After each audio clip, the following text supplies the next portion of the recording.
criticism out there. I'm not disregarding that at all. What I've seen is great. However, I felt like I wanted to do something a little bit different and maybe take a bit of a deep dive into queer history and some different aspects of queer culture and kind of combine two very important things in my life. So, if you're here because you're queer, welcome. If you're here and you're not queer, you are just as welcome. So, thank you. So, for this first video, or I should say audio, we're going to have a look at the icon that is Virginia Woolf, and we're going to read a little bit from her novel Orlando. Well, she calls it a biography, I believe. So,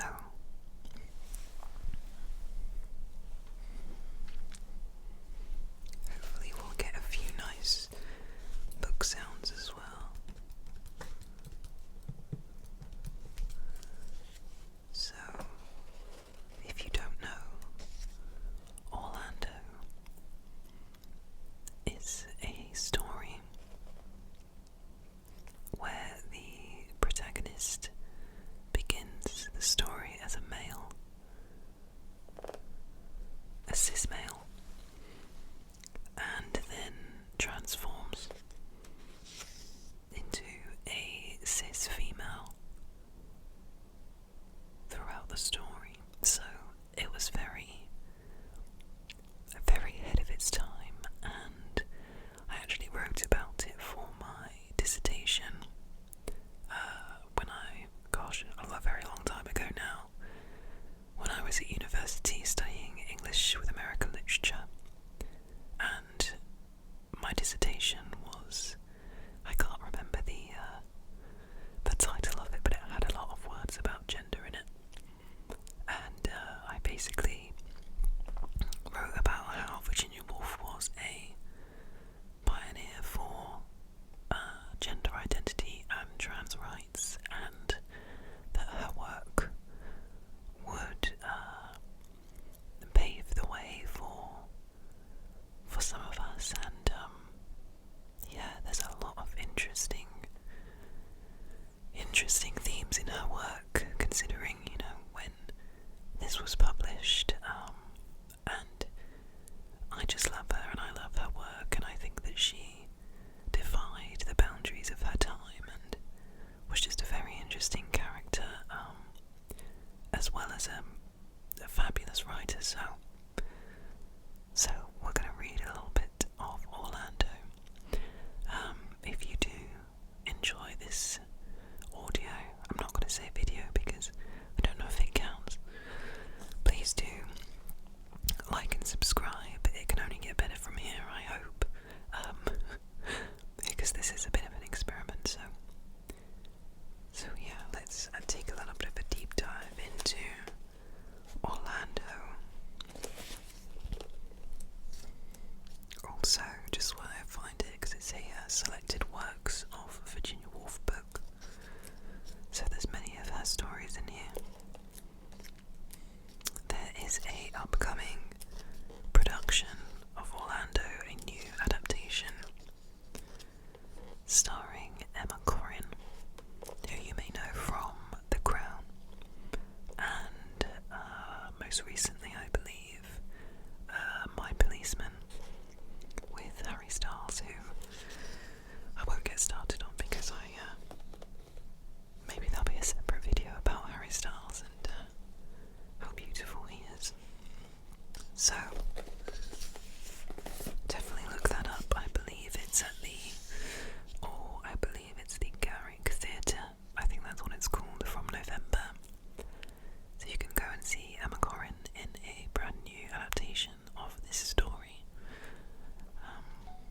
So yeah, go and check that out. Okay, we'll do a little bit of the story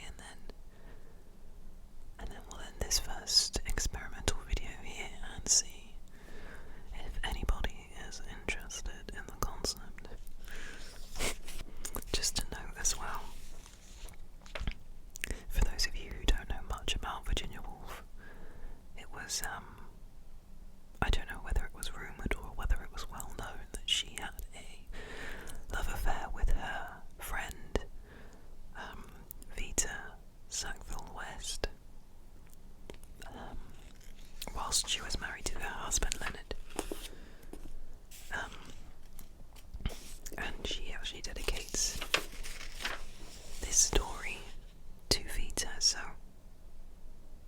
that's interesting. Oh, actually, there's a preface which may mention that, so let's read a little bit of that. Many friends have helped me in writing this book. Some are dead and so illustrious that I scarcely dare name them.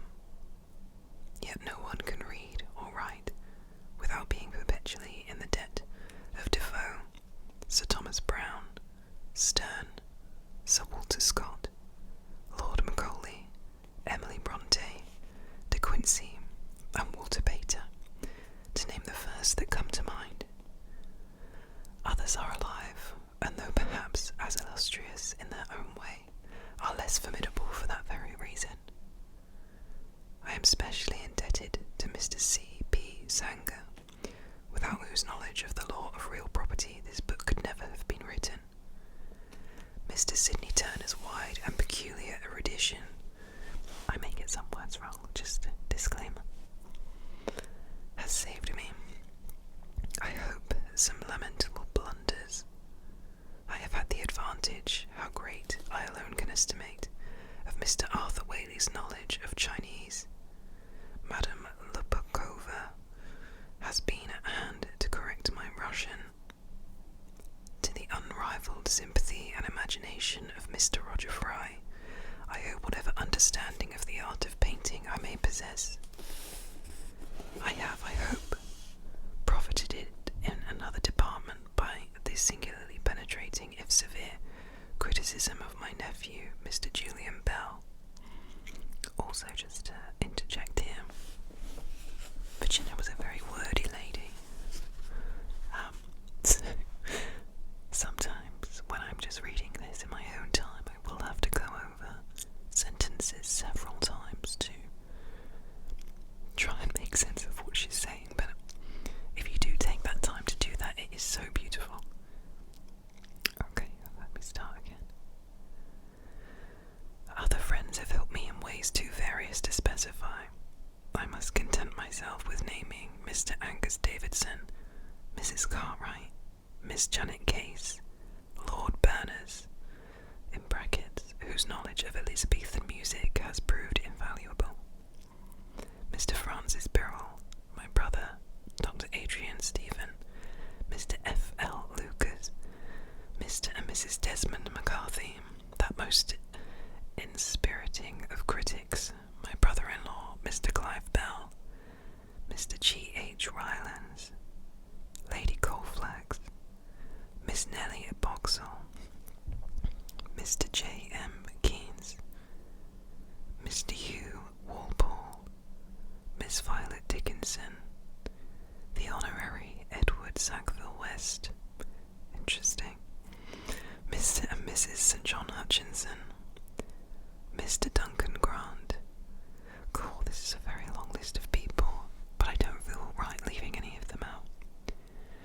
Mr. and Mrs. Stephen Tomlin, Mr. and Lady Ottilie Morrell, my mother-in-law, Mrs. Sidney Woolf, Mr. Osbert Sitwell, Madame Jacques Ravera, Colonel Corey Bell, Miss Valerie Taylor, Mr. J. T. Shepherd, Mr. and Mrs. T. S. Eliot, Miss Ethel Sands, Miss Nan Hudson, my nephew, Mr. Quentin Bell, Mr. Raymond Mortimer, Lady Gerald Wellesley, Mr. Lytton Strachey, the Viscountess Cecil, Miss Hope Merle, Mr. E. M. Forrester, the Honorary Harold Nicholson, and my sister, Vanessa Bell. But the list threatens to grow too long and is already far too distinguished. Yeah, I have to agree with you on that one. For while it rouses in me memories of the pleasantest kind, it will inevitably wake expectations in the reader which the book itself can only disappoint. Therefore, I will conclude by thanking the official officials of the British Museum and Record Office for their wonted courtesy, my niece, Miss Angelica Bell, for a service which none but she could have rendered, and my husband for the patience with which he has invariably helped my researches, and for the profound historical knowledge to which these pages owe whatever degree of accuracy they may attain.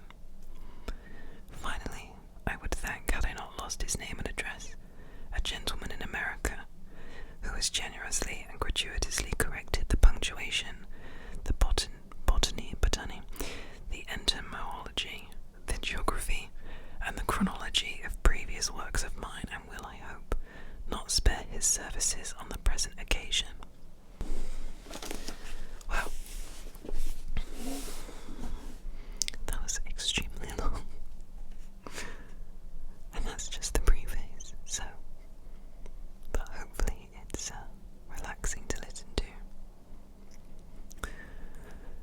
So we'll read a little bit from chapter 1 and let's dive into Orlando, which, if you've never heard, you've never read, you've never seen, is a remarkable story and really has a place in queer history and a queer culture.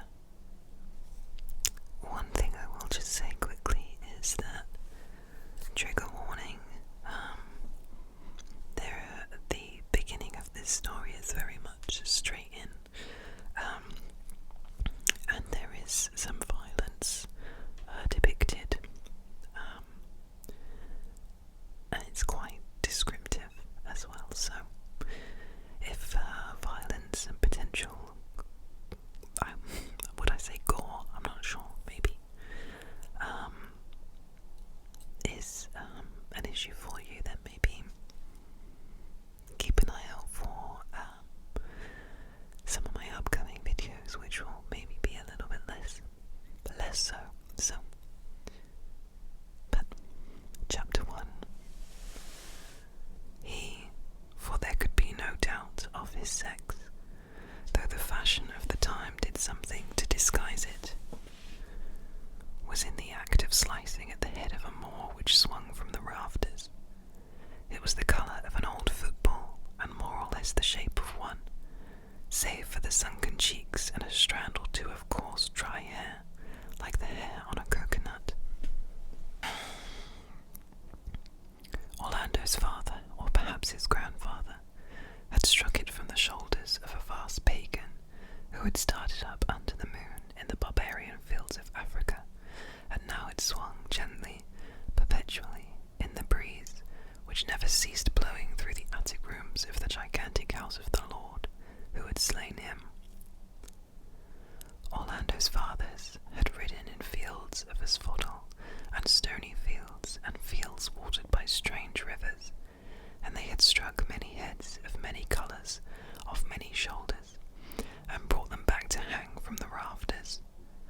So too would Orlando, he vowed, but since he was 16 only, and too young to ride with them in Africa or France, he would steal away from his mother and the peacocks in the garden, and go to his attic room, and there lunge and plunge and slice the air with his blade. Sometimes he cut the cord so that the skull bumped on the floor and he had to string it up again, fastening with it some chivalry almost out of reach, so that his enemy grinned at him through shrunk black lips triumphantly. The skull swung to and fro, for the house at the top of which he lived was so vast that there seemed trapped in it the wind itself,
himself, nor he invoke the help of novelist or poet. From deed to deed, from glory to glory, from office to office he must go, his scribe following after, till they reach whatever seat it may be that is the height of their desire.